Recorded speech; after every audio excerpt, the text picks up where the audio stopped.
The crackle of the telegram paper between Katherine James' trembling fingers sounded like gunshots in her father's study. Marriage arranged. Arrive Deadwood by first fall frost. Dowry sufficient. The message, clinical and cold, sealed her fate to a man she'd never met, a stranger who had purchased her future with the stroke of a pen. Dakota Territory, 1876.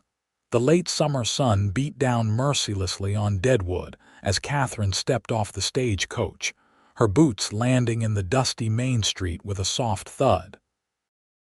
After weeks of travel from Boston, her once pristine blue traveling dress was wrinkled, and her chestnut hair, usually so carefully pinned, threatened to escape its confines. She clutched her small valise tightly, knuckles white with tension. "Miss James." A portly man with thinning gray hair and spectacles approached. "I'm Harold Witherby, your father's business associate. Welcome to Deadwood." Katherine forced a smile. "Thank you, Mr. Witherby. I trust my journey's purpose remains unchanged." The man nodded solemnly. "Indeed. Mr. Richardson is most eager to meet his bride. The arrangements have been finalized. The wedding is in 3 days. 3 days. 72 hours until she would become Mrs. Theodore Richardson, wife to a man who had negotiated for her hand through telegram correspondence with her father. A business arrangement, pure and simple, her father's debts traded for her future. I've arranged lodging for you at the Grand Central Hotel," Mr. Witherby continued, gesturing toward a 3-story building down the street. "Mr. Richardson will call on you tomorrow. He's concluding business at his ranch today." Katherine followed Mr. Witherby through Deadwood's bustling Main Street, averting her gaze from the curious onlookers. A proper Boston lady was a rare sight in this rough mining town, where the gold rush had brought prospectors, gamblers, and outlaws in equal measure. The hotel was surprisingly well appointed for a frontier establishment, though it paled in comparison to Boston's offerings. As Katherine settled into her modest room, she unpacked her treasured copy of Austen's Pride and Prejudice, running her fingers over the worn cover. How ironic that she now found herself in an arrangement even Charlotte Lucas might have hesitated to accept. Morning came too quickly. Katherine had barely finished pinning her hair when a knock sounded at her door. "Miss James, Mr. Richardson has arrived." The hotel clerk's voice was muffled through the wood. Katherine took a steadying breath, smoothed her pale yellow day dress, and opened the door. The man waiting in the hotel's small parlor was not what she had expected. Theodore Richardson was perhaps 50, his graying hair slicked back, his suit expensive but ill-fitting over his round frame. When he smiled, his eyes remained calculating, assessing her as one might appraise livestock. "Miss James," he said with a slight bow, "a pleasure to finally meet you. Your father spoke highly of your qualities." "Mr. Richardson," Katherine acknowledged with a curtsy, feeling his gaze lingering uncomfortably. "I hope I find you well, indeed. I've built quite a fortune here in Deadwood. Mining investments, primarily. Your father's banking connections will prove useful to expand my enterprises."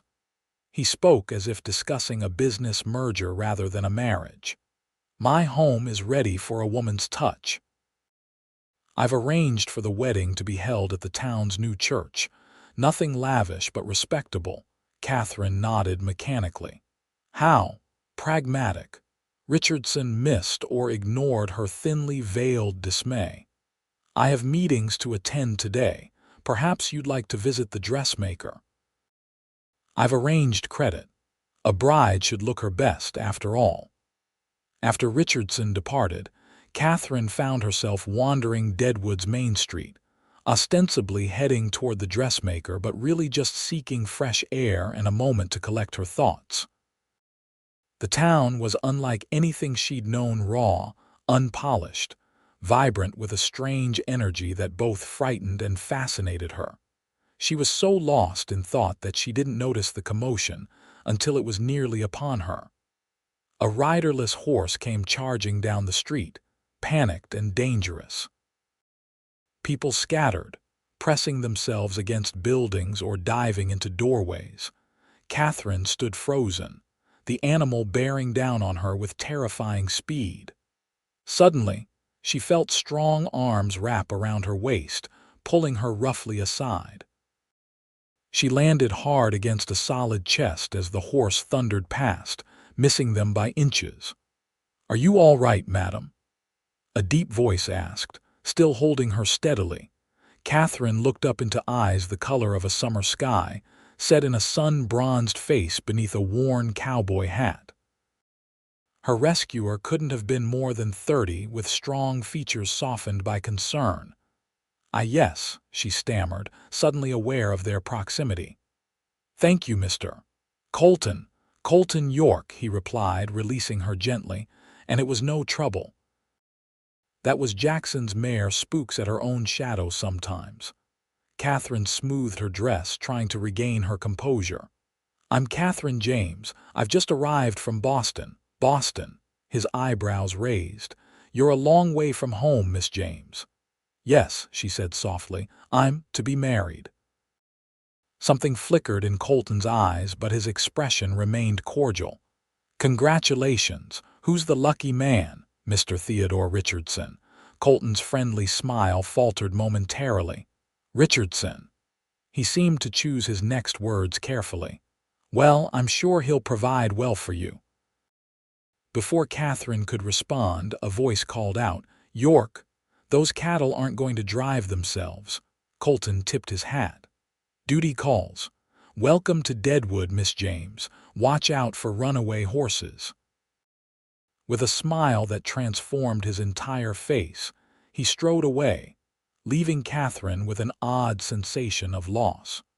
The dressmaker, Mrs. Holloway, clucked disapprovingly at the short timeline but assured Katherine she could alter an existing wedding dress. "Richardson's paying top dollar," she remarked as she pinned fabric around Katherine. "He's eager to show off his Eastern bride." "You know Mr. Richardson well?" Katherine asked. Mrs. Holloway's hand stilled momentarily. "Everyone knows everyone in Deadwood, dear. Mr. Richardson is a businessman through and through."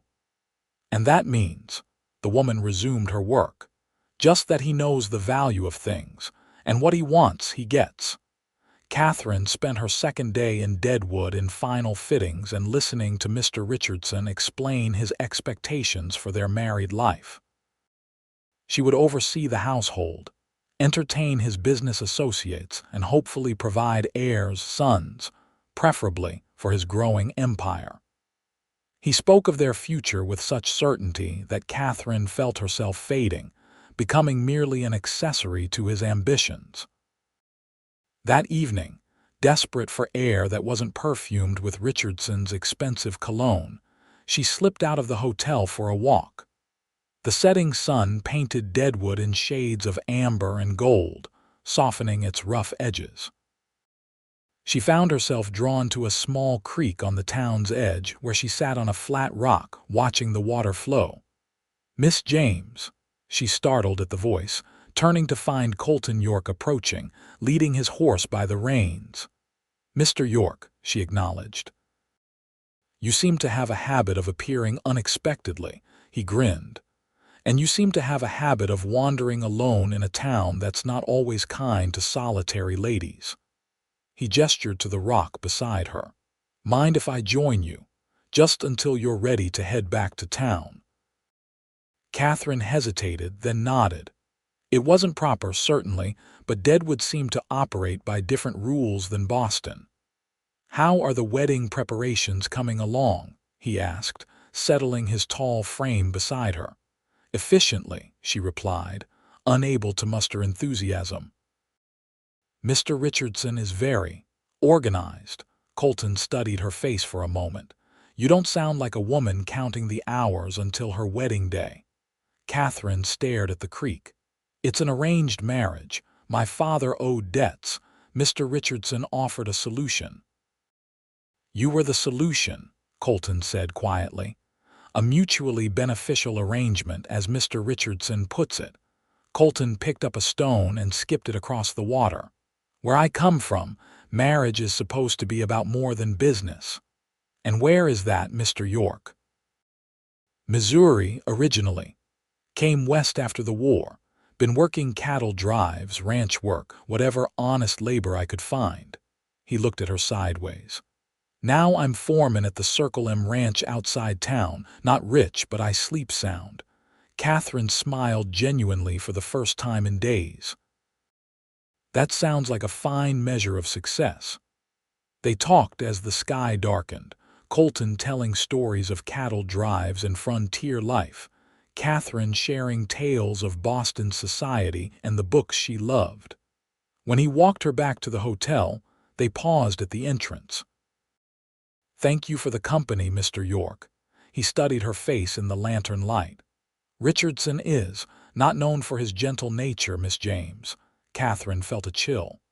What do you mean? Colton seemed to struggle with his words. Just, there are other paths even out here. Not for me, she said quietly. Not anymore. The following morning, Katherine woke with a strange sense of clarity. Her wedding day had arrived, and with it, the end of whatever dreams she might have harbored for a marriage of affection rather than convenience. Mrs. Holloway arrived to help her dress, exclaiming over how beautiful the ivory gown looked despite the rushed alterations. You'll be the finest bride Deadwood has ever seen, the dressmaker declared, arranging the modest veil. Thank you, Katherine replied automatically, barely recognizing her reflection. The woman in the mirror looked serene, resigned, a perfect picture of a dutiful bride. Mr. Witherby arrived to escort her to the church, as her father had remained in Boston, too occupied with rebuilding his finances to attend his daughter's wedding. The small church was filled with Deadwood's upper society mine owners, merchants, and their wives, all curious about Richardson's Eastern bride. Richardson waited at the altar, resplendent in a new black suit, his expression one of satisfied acquisition. As Katherine processed slowly down the aisle, she felt as if she were walking underwater, every movement requiring immense effort. The ceremony began, the minister's words washing over her without truly penetrating. When he asked if anyone objected to this union, Katherine found herself holding her breath, but the moment passed in silence. Theodore Richardson, do you take this woman? The church doors crashed open. I object. Every head turned. Colton York stood in the doorway, still in his working clothes, dust covering his boots. This is outrageous, Richardson sputtered. Remove this man immediately. Colton strode forward, ignoring the murmurs. Miss James, I apologize for the interruption, but there's something you need to know before you say your vows. Katherine stared, heart hammering. Mr. York, what Richardson's first wife didn't die of fever like he claims, Colton said, his voice carrying through the stunned church. Ask anyone who knew Elizabeth Richardson 5 years ago. Ask them about the bruises she couldn't hide. Ask about how no doctor was called until it was too late. Gasps rippled through the congregation. Richardson's face contorted with fury. These are vile slanders. I'll have you arrested. But Katherine saw the truth in the averted gazes of the townspeople, in the way some women clutched their husbands' arms tighter. Is it true? She asked quietly, turning to Richardson. This is hardly the time, he began. Answer me. Her voice was stronger now. Richardson's expression hardened. My first wife was delicate, unsuited to frontier life. What happened was unfortunate but hardly criminal, and this changes nothing about our arrangement. Katherine looked from Richardson to Colton, then back to Richardson. With steady hands, she removed her veil. I believe it changes everything, Mr. Richardson. I cannot marry you. Richardson grabbed her arm. Your father's debts are not worth my life, she finished, pulling free. "Good day, Mr. Richardson." She walked down the aisle, head high despite the scandalized whispers, past Colton and out into the bright sunlight. She had made it halfway down the street before she heard footsteps behind her. "Miss James," Colton caught up to her. "Are you all right?" She turned, surprised to find tears streaming down her face. "I don't know. I have no money, no place to stay, and I've just humiliated myself in front of the entire town." "You saved your own life," he corrected gently. "That took courage. What am I to do now?" The enormity of her situation was beginning to sink in. The Circle M Ticket's owner, Mrs. Miller, is looking for someone to teach her children. She's a widow running the ranch on her own. The position includes room and board. "You arranged this already?" Katherine asked, astonished. Colton looked sheepish. "I hoped you might need options." Katherine laughed suddenly, the sound surprising even herself. "Mr. York, you are unlike any man I've ever met." "I'll take that as a compliment," he grinned. "So, what do you say, Mrs. Miller's expecting us for supper if you're interested." Katherine glanced back at the church, where people were now spilling out, Richardson's angry voice carrying on the wind. Then she looked at Colton, with his honest eyes and concerned expression. "I believe I am very interested, Mr. York." "Lead the way." The Circle M Ranch sprawled across a verdant valley 20 miles outside Deadwood. By the time they arrived, Katherine riding double with Colton, an impropriety that seemed insignificant after the day's events. The sun was lowering toward the distant mountains. The main house was modest but well built, with a wide porch and smoke curling invitingly from the chimney. Olivia Miller proved to be a formidable woman in her 40s, with streaks of gray in her dark hair and laugh lines around her eyes. She welcomed Katherine without question, showing her to a small but comfortable bedroom off the kitchen. "Teaching position comes with meals and lodging, plus $10 a month," she explained briskly. "My Thomas is 12, Mary's 10, and little David's just turned 8. Good children, but their education's been spotty since my husband passed. I hear you've had proper schooling back east." "Yes, madam. I attended the Boston Ladies' Seminary." Mrs. Miller nodded approvingly. "That'll do nicely. Colton tells me you're in need of a fresh start." "We don't pry into pasts here at Circle M, Miss James. What matters is the future." Katherine felt tears threatening again. "Thank you, Mrs. Miller. I'm very grateful." "Thank Colton," the woman replied with a knowing glance toward the cowboy, who was trying to appear inconspicuous by the door. "He spoke highly of you. Said you had spirit and smarts, both valuable commodities out here." After a hearty supper, during which Katherine met her 3 lively pupils, Mrs. Miller retired early, leaving Katherine and Colton alone on the porch. The night was cool, stars emerging like diamonds scattered across velvet. "Why did you do it?" Katherine asked finally. "You barely know me." Colton leaned against the porch railing. "I knew enough. Richardson. He's not the first man I've seen who treats women like property."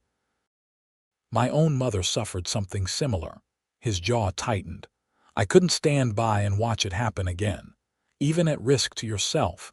Richardson is a powerful man." Colton shrugged. "Mrs. Miller doesn't scare easy, and neither do I." "Well, I'm grateful, regardless of your reasons."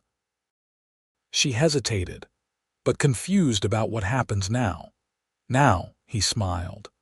"Now you teach those children, earn your keep, and figure out what you want your life to be. No rush, no pressure, and I'll be around." His eyes met hers. "If that's all right with you." Katherine felt something unfurl in her chest, something warm and unexpected. "I believe it is, Mr. York. Quite all right indeed." The next few weeks passed in a blur of activity as Katherine settled into life at the Circle M. The children were bright and eager to learn, though their education had indeed been neglected. She converted a small room off the main parlor into a schoolroom, teaching reading, arithmetic, history, and even some Latin and French. In the evenings, she often read aloud from her books, delighting both the children and Mrs. Miller with stories from far-off places. Colton was often busy with ranch work, but he made time to stop by the schoolroom, sometimes bringing interesting rocks or arrowheads he'd found for the children's growing collection of curiosities. Katherine found herself watching for him, her heart beating a little faster whenever he appeared. One golden October afternoon, about a month after her arrival, Katherine was helping Mary with her needlework on the porch when Colton rode in, his expression troubled. "Everything all right?" she asked as he dismounted. "Richardson's in town asking questions about you," he said without preamble. "Seems he hasn't taken the rejection well." Katherine's fingers tightened on the embroidery hoop. "What kind of questions? Where you went, who you're with, some nonsense about you stealing family heirlooms." "That's absurd. I left with nothing but my personal belongings." Colton nodded. "Mrs. Miller and I figured as much. But he's riling people up, painting himself as the wronged party. You might want to stay clear of town for a while." Katherine felt a familiar fear creeping back. "He won't give up, will he? Men like that rarely do, but you're safe here." His eyes held a promise. "We'll make sure of it." That evening, after the children were in bed, Mrs. Miller invited Katherine and Colton to join her for coffee in the parlor. "Richardson came by the general store today," she said without preamble, "offering a reward for information on your whereabouts." Katherine's cup rattled against its saucer. "Mrs. Miller, I would never want to bring trouble to your home." "Nonsense," the older woman interrupted. "My Jeremiah and I built this ranch as a place of peace. I'm not about to let some city slicker with too much money and not enough character change that." She sipped her coffee thoughtfully. "However, we should consider your legal standing." "What do you mean?" Katherine asked. "Richardson's claiming breach of contract. Says your father signed binding papers." Colton leaned forward. "Could he force her return?" Mrs. Miller's expression was grim. "Possibly, unless—" "Unless what?" Katherine prompted. "Unless you were already legally bound to someone else." The widow's eyes twinkled suddenly. "A husband's claim would supersede any previous contract your father made." Katherine blinked, processing the implication. "But I'm not yet," Mrs. Miller agreed, looking pointedly between Katherine and Colton. "But you could be." Colton nearly choked on his coffee. "Mrs. Miller." "Oh, don't look so scandalized," the woman chided. "I've seen how you two look at each other. Besides, it needn't be permanent if you don't wish it. A simple annulment later could suffice, once Richardson loses interest." Katherine felt her cheeks burning. "I couldn't possibly ask Mr. York to—" "You're not asking," Colton interrupted, his voice surprisingly steady. "But I am." He turned to face her fully. "Katherine, would you consider marrying me, for protection initially, but—" He took a deep breath. "I won't pretend I haven't grown to care for you deeply." The room seemed to spin. Colton, Mrs. Miller stood abruptly. "I believe I left something boiling on the stove. Excuse me." She winked at Katherine before bustling out. In the sudden silence, Katherine stared at Colton. "You can't be serious." "I've never been more serious about anything," he replied, moving to kneel before her chair. "Look, I know it's fast and far from conventional, but conventional hasn't exactly worked out for either of us, has it, despite everything?" Katherine laughed. "No, I suppose not." Colton took her hand, his calloused fingers warm against hers. "I'm not a wealthy man. I can't offer you mansions or fine things, but I can promise to respect you, to listen to you, to build something real with you." His blue eyes were earnest. "You were promised to a stranger once." "What I'm saying is, let me be the one you know by heart." Something shifted in Katherine's chest, like a key turning in a long, stuck lock.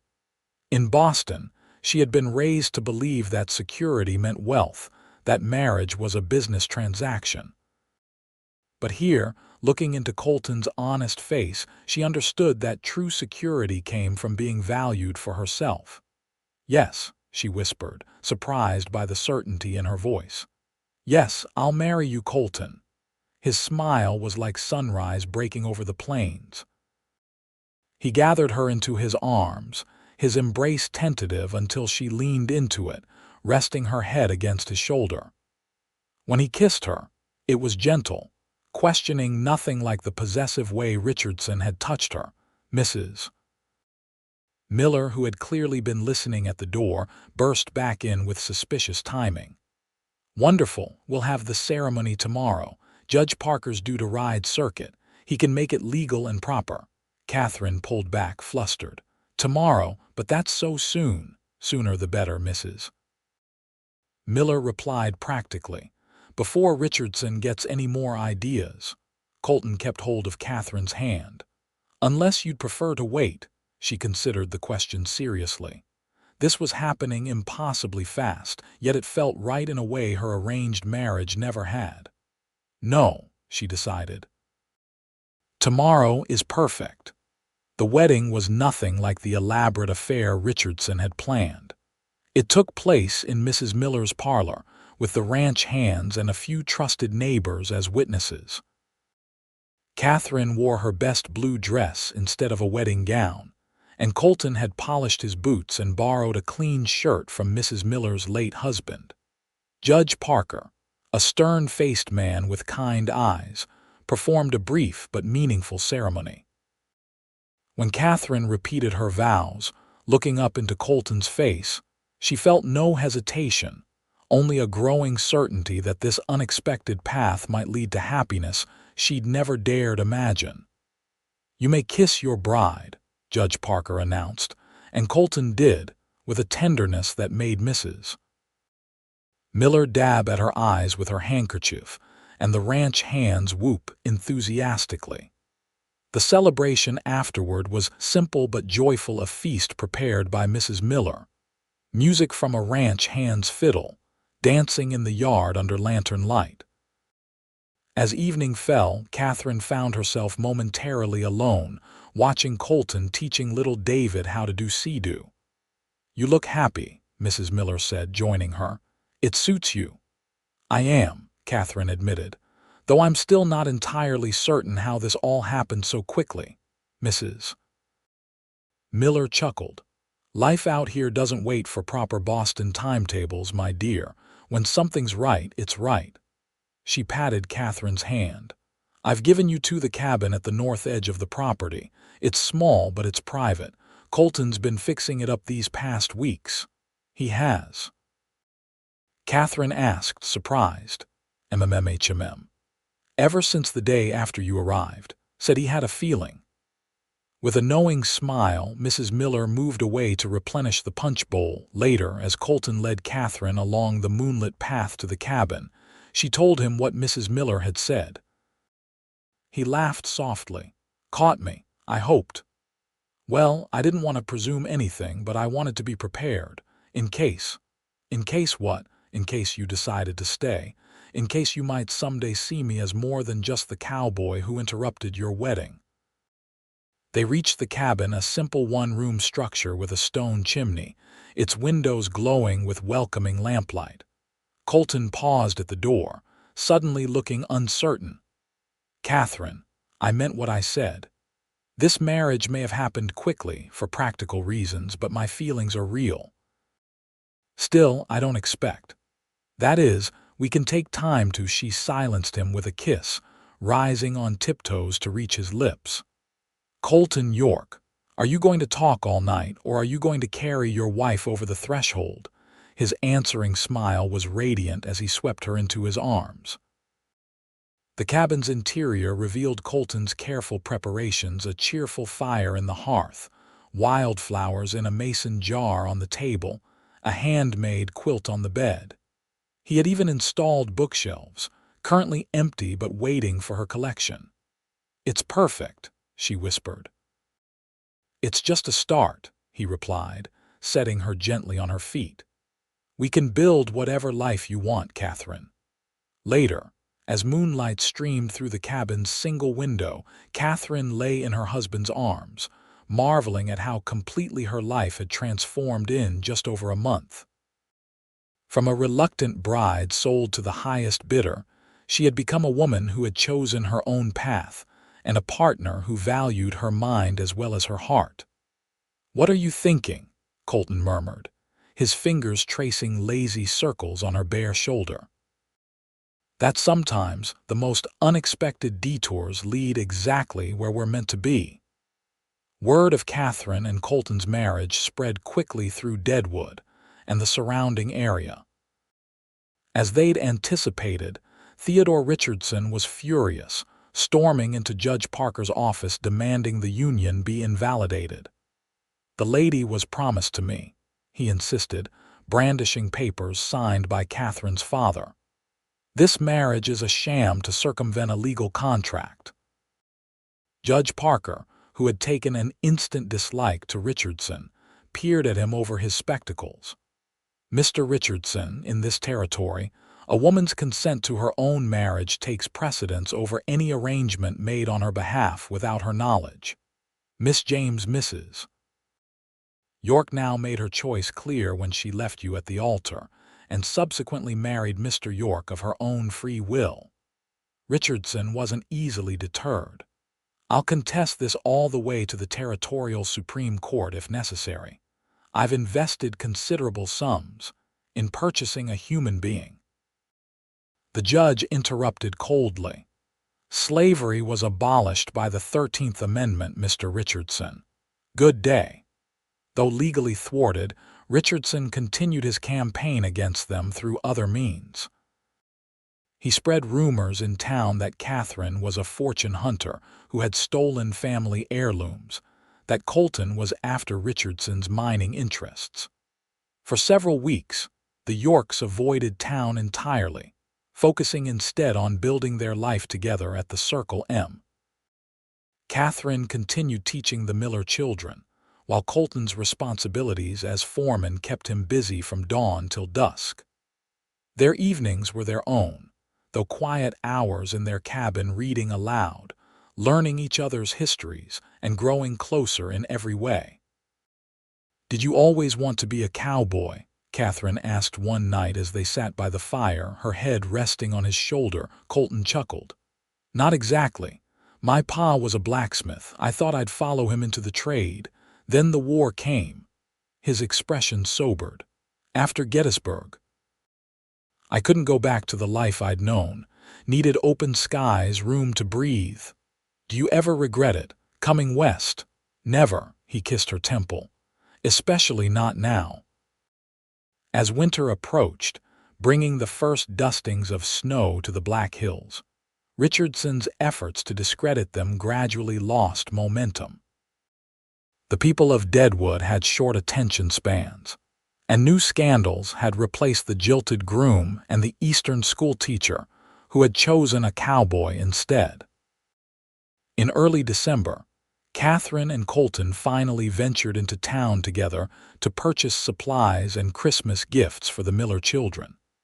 They were browsing the general store when Katherine felt Colton tense beside her. Richardson had entered, accompanied by a young woman draped in expensive furs. His eyes narrowed when he spotted them, but after a moment's hesitation, he merely nodded curtly and steered his companion to another section of the store. "His new fiancée," the shopkeeper's wife whispered to Katherine. "Arrived from Chicago last week. Banker's daughter, they say."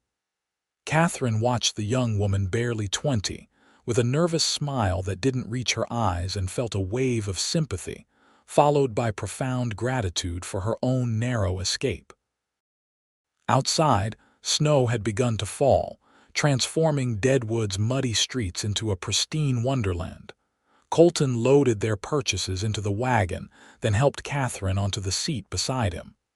"You're quiet," he observed as they drove out of town.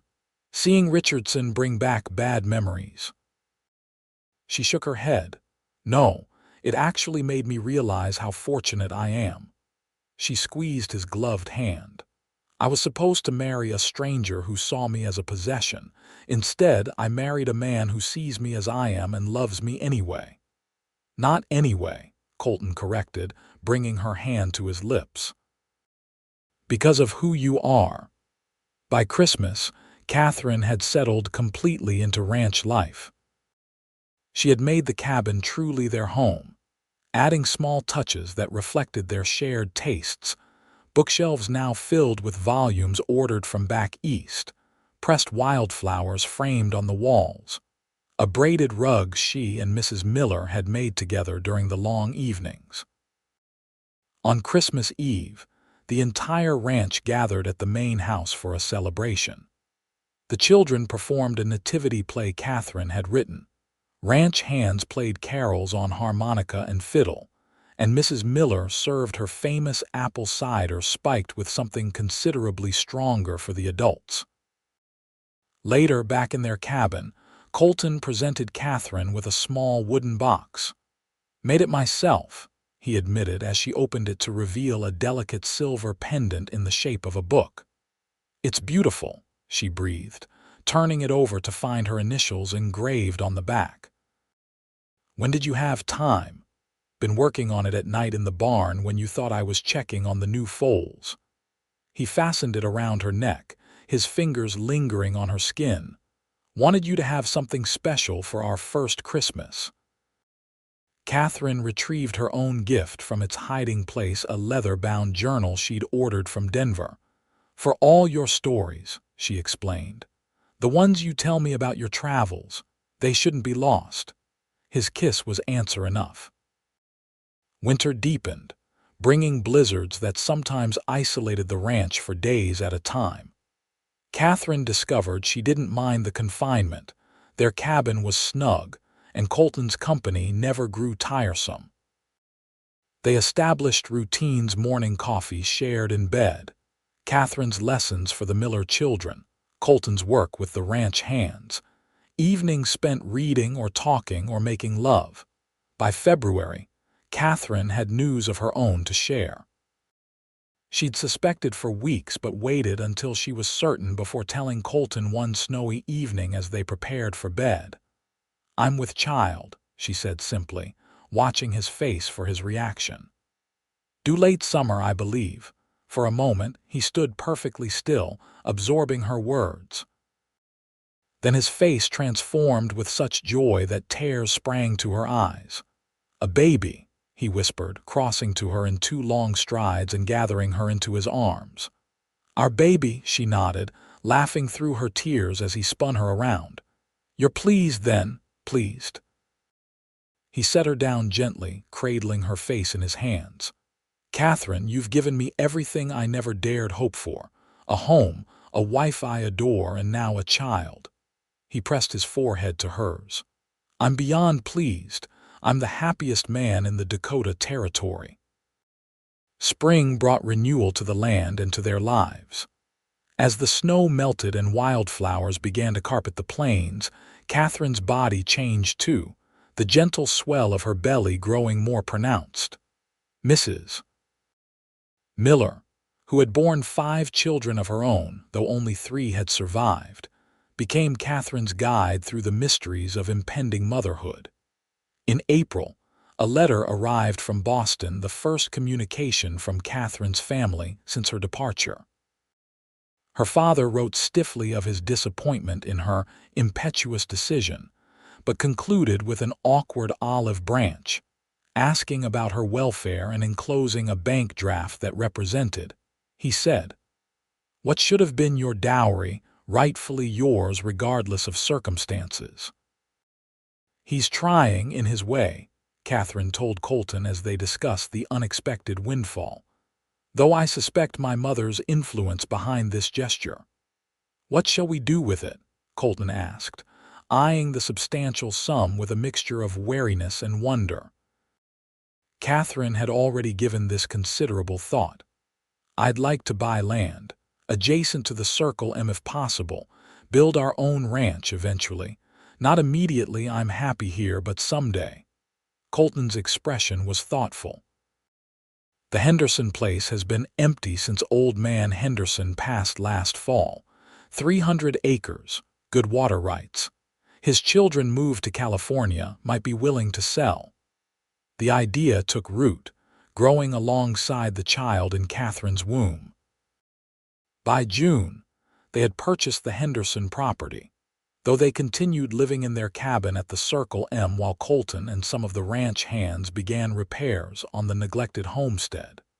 Summer brought scorching heat that made Katherine's advanced pregnancy especially challenging. She continued teaching the Miller children, but spent afternoons resting in the relative cool of their cabin, often reading aloud to her unborn child from her favorite books. One evening in late July, as Colton returned from working on their new property, he found Katherine sitting on their porch, hands resting on her rounded belly, a peculiar expression on her face. "Everything all right?"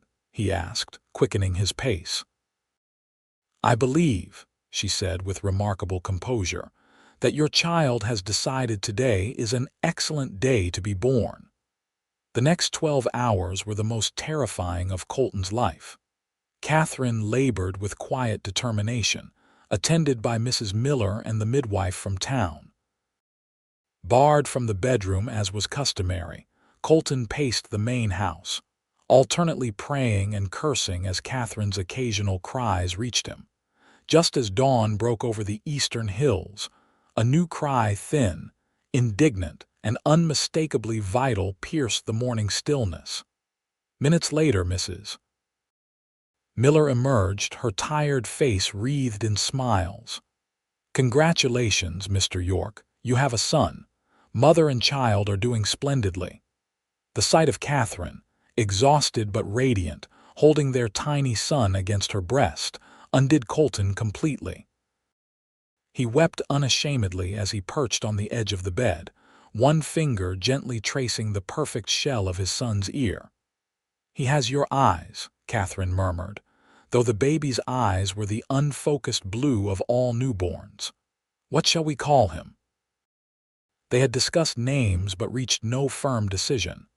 Now, looking at his son, this miraculous new life created from their love, Colton knew. "James," he said. "James York, for your family and for ours." Katherine's smile was luminous. "James Colton York," she amended. "So he carries both our stories forward." By autumn, Katherine had recovered her strength, and young James was thriving. With Mrs. Miller's blessing, they decided it was time to move to their own ranch, which they had named Wildflower, after the meadow where they had first truly spoken. The main house wasn't as grand as the Circle MTK's, but Colton and the ranch hands had worked tirelessly to make it comfortable.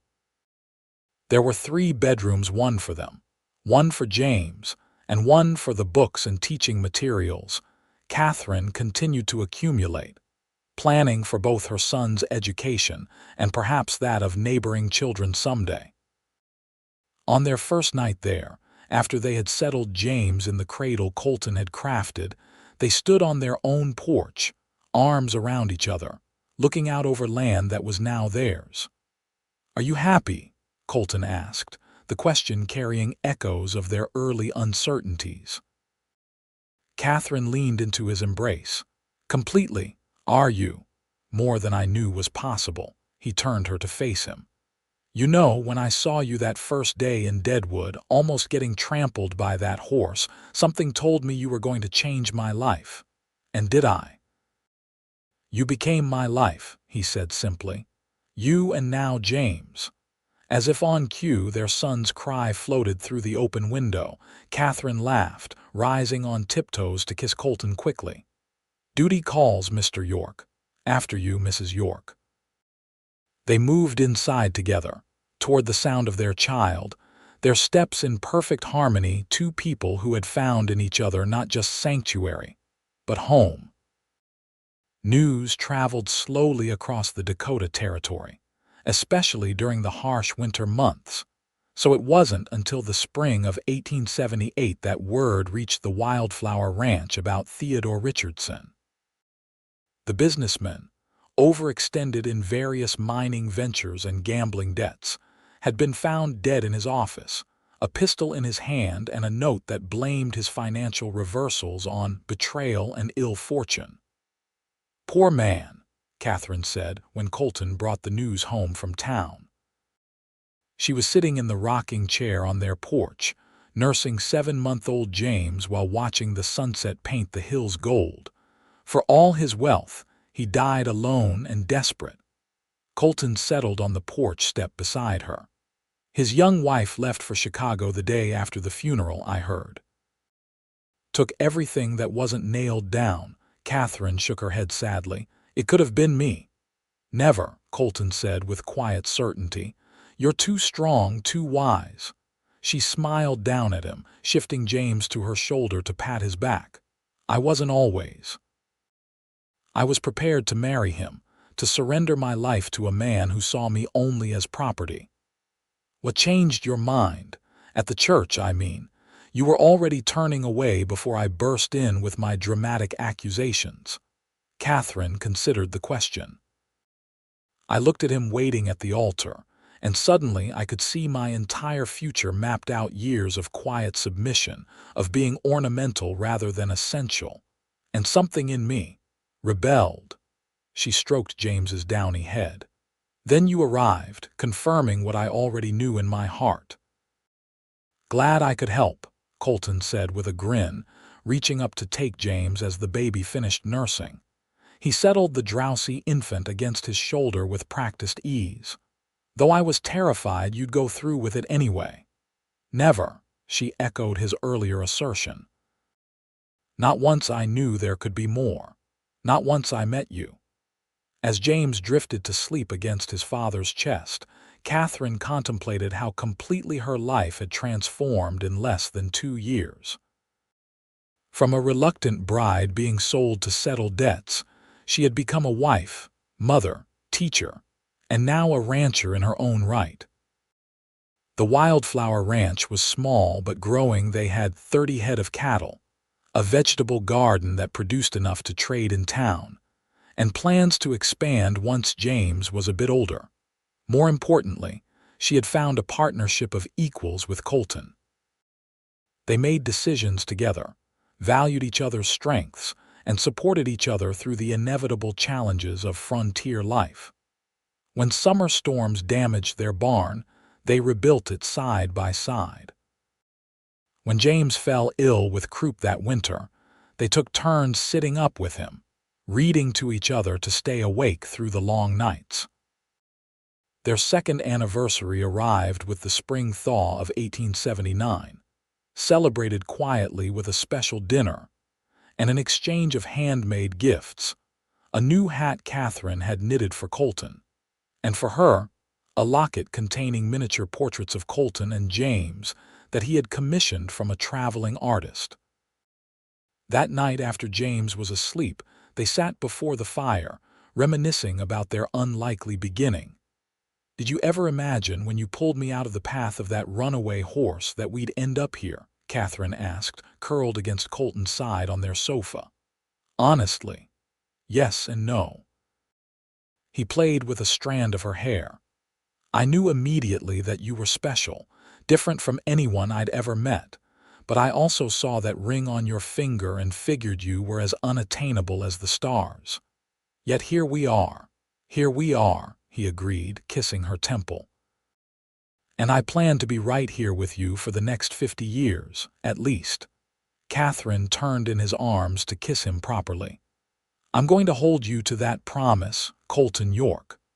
By their third anniversary, the Wildflower Ranch was flourishing. They had hired 2 hands to help with the expanding herd, built a proper bunkhouse for them, and added a dedicated schoolroom onto the main house. Katherine now taught not only James, a precocious 2-year-old with his father's blue eyes and his mother's curiosity, but also the children of neighboring ranchers, who rode over 3 times a week for lessons. Colton had proven himself not just a skilled ranch foreman but an astute businessman, carefully reinvesting their profits to increase their holdings. They purchased additional acreage adjacent to their original property, bringing Wildflower Ranch to over 500 acres by 1880. That spring, as they planned a garden expansion, Katherine realized she'd been feeling unusually tired. The familiar symptoms confirmed her suspicions they were expecting their second child. James, now nearly 3, was fascinated by the idea of a sibling. He would pat Katherine's growing belly and tell elaborate stories to the baby about all the adventures they would have together. "Baby ride horse with James?" he asked one evening as Katherine tucked him into bed. "Not right away," she explained, smoothing his dark hair. "The baby will be very small at first, like a doll. You'll need to be a big helper and show the baby how to do things." James considered this seriously. "James, be good helper. Teach baby everything." Colton, leaning against the doorframe watching this exchange, caught Katherine's eye with a smile that still made her heart flutter after nearly 4 years of marriage. Summer brought scorching heat and drought to the Dakota Territory. The creek that fed Wildflower Ranch's grazing lands dwindled to a trickle, forcing Colton and the hands to dig deeper wells for the cattle. Katherine, heavy with child in the August heat, worried constantly about fire, keeping James close to the house and away from the tender, dry grasslands. Relief came in early September with 3 days of steady, soaking rain that replenished wells and creeks and turned the parched landscape green again. The rain was still falling softly when Katherine went into labor, earlier than expected. This birth was faster but more difficult than James's had been. By the time the midwife arrived from town, Katherine was already deep in the throes of labor, her strength flagging. Colton, having lived through this once before, was marginally calmer, but his heart still clenched at each of his wife's cries. Just after midnight, with a final heroic effort, Katherine delivered their daughter tiny but perfect, with a lusty cry that belied her small size. "Emma," Katherine whispered when Colton was finally allowed to see them. "Emma Rose York." She looked exhausted but radiant, their daughter nestled against her breast. "She's beautiful," Colton murmured, perching carefully on the edge of the bed, "like her mother." The midwife, packing her supplies, smiled at the tableau. "You've got a fine family, Mr. York. Take good care of them." "Always," he promised, his gaze never leaving Katherine and Emma. The next morning they introduced James to his sister. He approached the bed cautiously, eyes wide with wonder at the tiny bundle in his mother's arms. "Baby very small," he observed seriously. "Yes, she is," Katherine agreed. "Her name is Emma. Would you like to touch her hand?" James nodded solemnly. When Emma's tiny fingers reflexively curled around his offered finger, his face lit with a smile of pure delight. "Emma likes James." "Of course she does," Colton said, lifting his son onto the bed so he could see better. "You're her big brother. She's going to love you very much." Looking at her husband and children together on the bed, Katherine felt a wave of emotion so powerful it brought tears to her eyes. How different this was from the future she had once resigned herself to, a loveless marriage of convenience, children raised by nurses while she played the role of ornamental wife. Instead, she had a true partner in Colton, a man who valued her mind and spirit as much as her heart. Together, they were raising their children with love and purpose, building a legacy of not just land and cattle but of values, honesty, compassion, determination, and above all, love freely given and received. As Wildflower Ranch prospered, so did the York family. By 1883, they had expanded to nearly 1,000 acres, with a herd of over 200 cattle, a dozen horses, and a reputation for fair dealing that brought business from as far away as Cheyenne. Catherine's small school had grown to include 12 students ranging in age from 5 to 15, necessitating the construction of a proper schoolhouse near the main ranch house. James, now 6, was his father's shadow, absorbing everything about ranching with keen interest. Emma, at 3, was a spirited little girl who divided her time between following her brother and helping her mother with the younger children in the schoolroom. In the spring of 1884, Catherine discovered she was expecting their third child. This pregnancy was easier than her previous 2, perhaps because at 32, she was in the prime of her life, strong from ranch work, fulfilled by her teaching and deeply content in her marriage. Colton, at 38, had matured into a respected figure in the territory. His counsel was sought on matters ranging from water rights to breeding stock, and he had recently been asked to serve on the Territorial Livestock Commission, an honor he accepted with characteristic humility. One evening in late summer, as they sat on their porch watching James and Emma chase fireflies in the twilight, Catherine broached a subject that had been on her mind. "I had a letter from my mother today," she said, absently rubbing her rounded belly. "My father is ill his heart, the doctors say. She asks if we might consider visiting Boston before." She left the sentence unfinished. Colton covered her hand with his. "Of course we'll go, as soon as the baby comes and is strong enough to travel." Catherine looked at him with grateful eyes. "It would mean taking the children east for possibly months.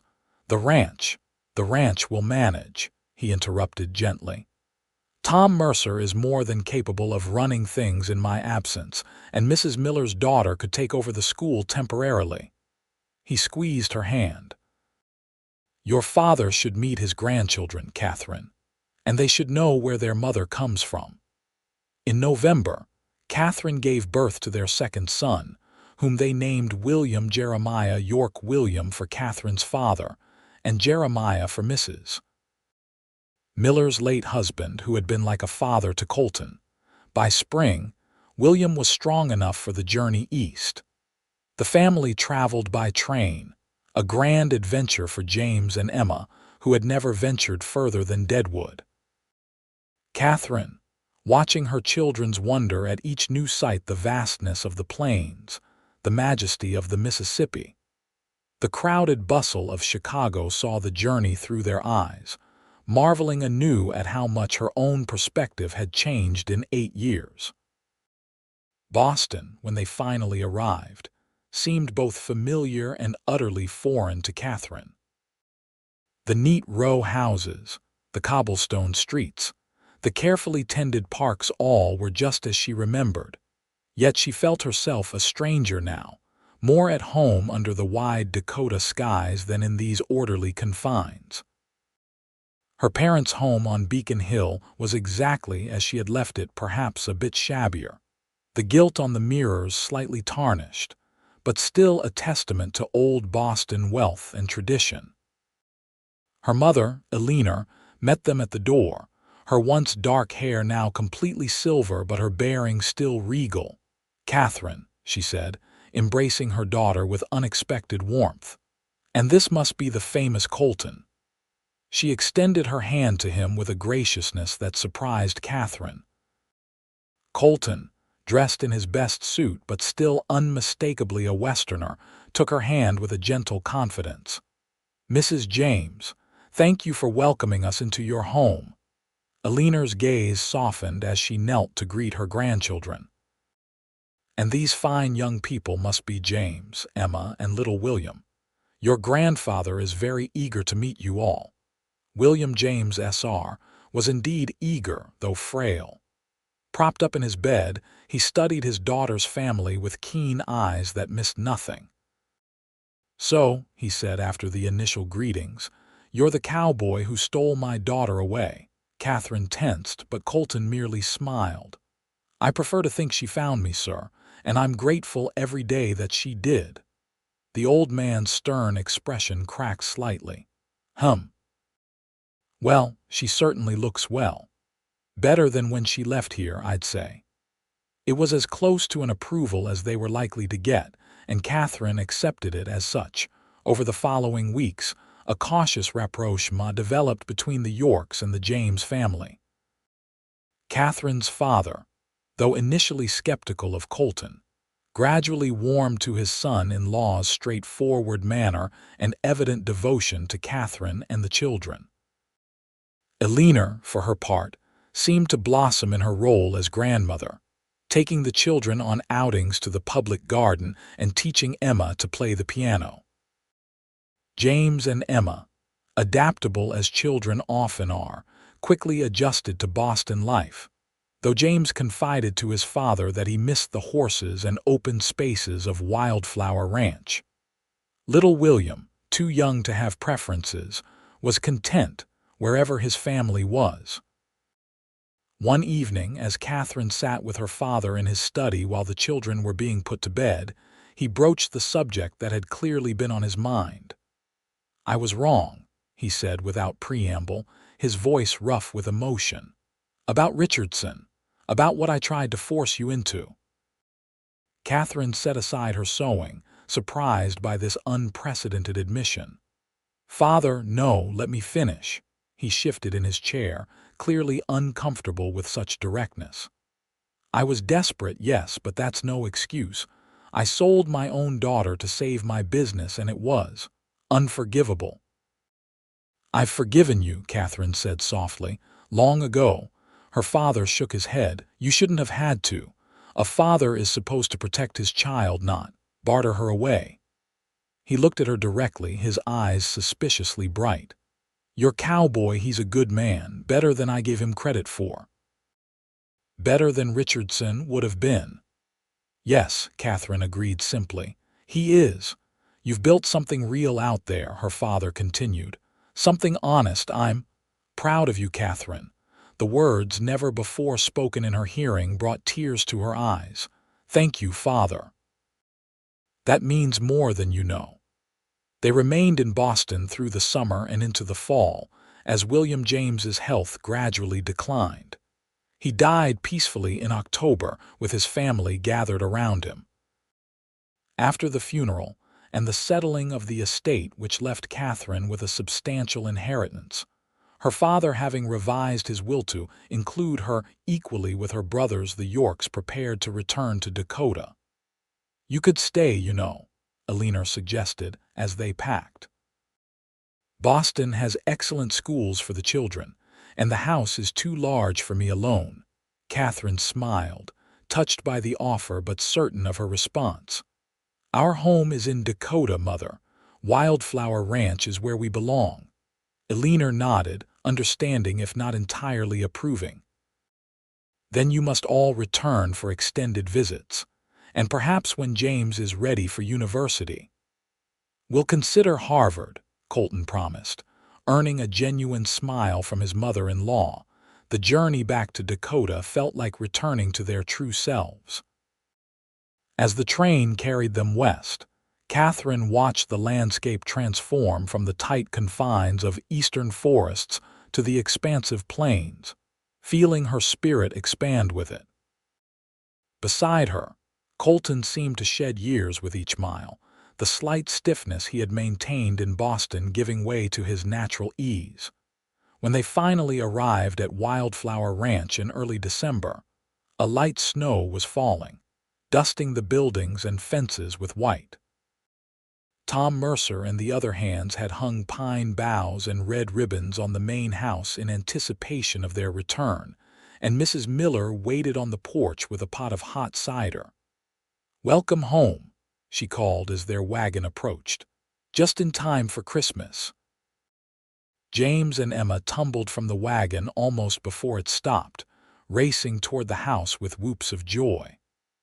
Katherine, carrying William, followed more sedately, breathing in the crisp, clean air of the Dakota winter and feeling a sense of rightness settle over her. That evening, after the children were asleep in their own beds for the first time in months, Katherine and Colton sat before the fire in their bedroom, talking softly about the changes they had observed during their absence and their plans for the coming year. "I've been thinking," Colton said, his arm around Catherine's shoulders, "about what your father said about education for the children."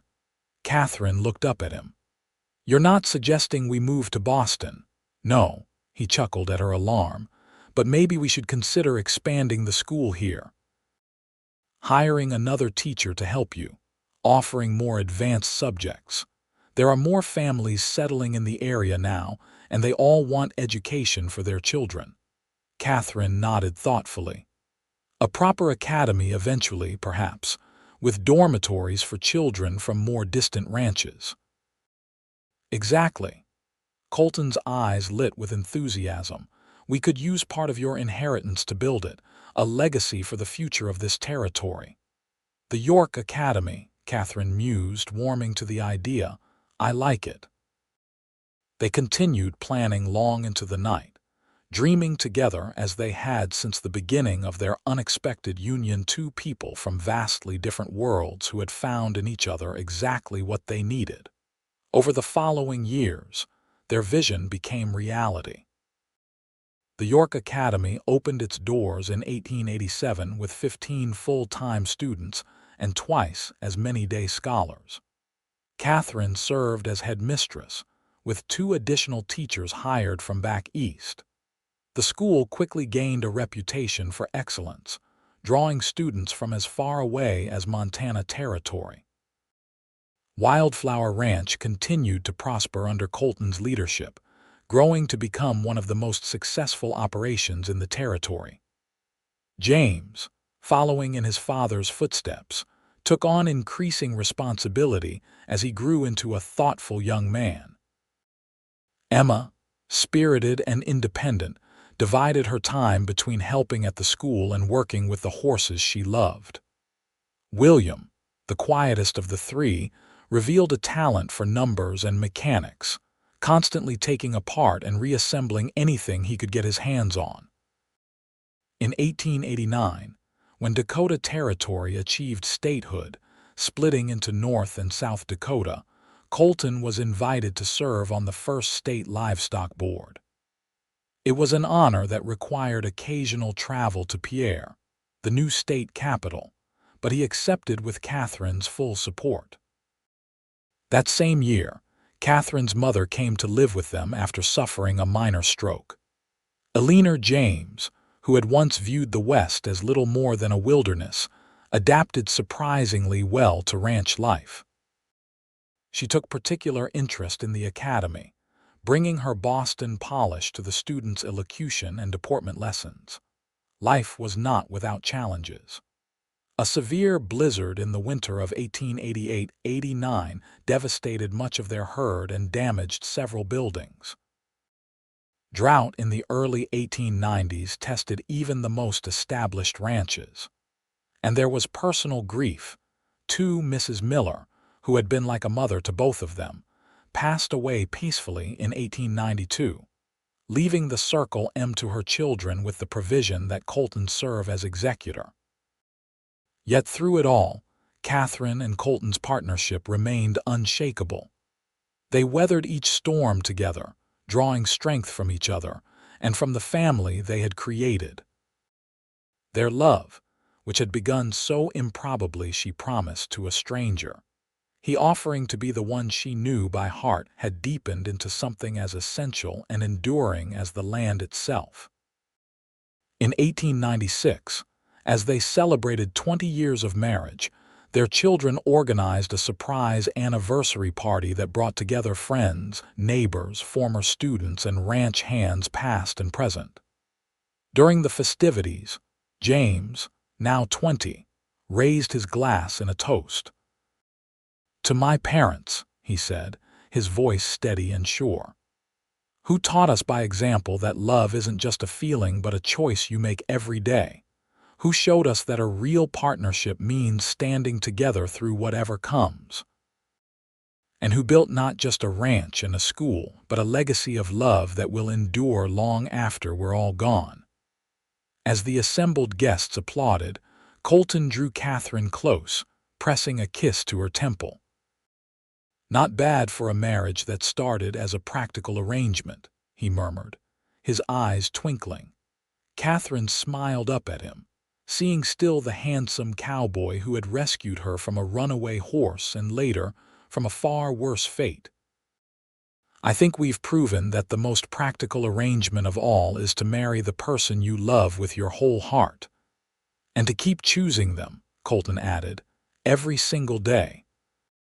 As they looked out over the gathering, their children, grown strong and capable, their friends and neighbors who had become an extended family, the land they had nurtured and that had sustained them in return, Katherine felt a sense of completion, of a journey that had led exactly where it was meant to go. She had once been promised to a stranger, a man who had seen her only as a commodity to be acquired. Instead, she had found Colton York, a man who had offered to be the one she knew by heart and who had kept that promise through 2 decades of joy and sorrow, triumph and challenge. Their story, which had begun with a desperate escape and a hasty wedding, had blossomed into something neither of them could have imagined on that fateful day in Deadwood. They had built not just a marriage but a true partnership, not just a ranch but a community, not just a family but a legacy that would endure long after them. As the celebration continued around them, Colton led Katherine onto the makeshift dance floor, pulling her close as the fiddler struck up a waltz. They moved together with the ease of long practice, 2 hearts beating in perfect harmony. 20 years, Katherine marveled as they danced. It seems both a lifetime and the blink of an eye. The best 20 years of my life, Colton replied, his eyes never leaving hers, and I'm looking forward to at least 20 more. Only 20, she teased. Well, maybe 30, 40 if we're lucky. Katherine laughed, the sound as joyful and free as it had been when they'd first fallen in love. I'm counting on it, Colton York. After all, I still have so much more of you to know by heart. And I you, he murmured, bending to kiss her as they danced beneath the stars of the Dakota night, their love story still unfolding, one day at a time.